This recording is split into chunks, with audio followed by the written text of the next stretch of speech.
BBC once again can hold their head in shame, but this time what has truly gone wrong? Hi, good morning, Neil Sean here in the heart of London. Lovely to see you today. Hope you're all keeping well, fine and dandy as I often say. I'm doing good, thanks. Looking forward, of course, to some kind of break over Christmas. Let me know what you're doing. Who are you spending Christmas with? If you're alone, don't worry, we will be here at some point on Christmas Day, so there'll always be a little bit of company for those of us that never seemingly stop working. But as ever, we have a big royal stroke political story for you today. Now, this all centres truly on that recent documentary on the BBC, The Princess and the Press. We know a lot about that because we've told you a lot about that. It's interesting also to note that there were just over 1,000 complaints for that particular documentary. When you think about it, I don't know if you've seen it in your neck of the woods, but it wasn't that real sort of revealing as such. It was more of a tedious bore fest, you know, in the sense of that a lot of the people that he interviewed, as we now know, the presenter Emil Rajan, wasn't a fan, of course, of the British monarchy, in particular William and Catherine, Duchess of Cambridge. In fact, if you recall in that tweet, apparently he wanted to throw a brick at the television. How disrespectful was that?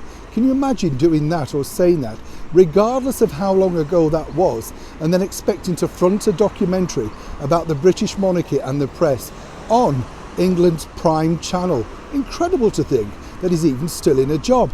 But as ever, that's the woke BBC for you. Interesting also to note, though, that we can tell you first here on the show, despite all the hype and everything associated with that particular documentary, and of course featuring Meghan's own lawyer, who claims that, of course, there's lots of inconsistencies within the stories relating to the former cable TV actress and, of course, her time within the British royal family. Well, the good news is this: it will not be repeated. Oh yes, take note of that. The BBC have woken up to the backlash and of course all those complaints which are still ongoing, and decided that they would not now be looking to put it out once again, as they felt that it concluded its purpose. The true story is they can't risk the backlash. Of course, they've got the backlash of the dwindling numbers of people who are refusing to pay their BBC TV licence.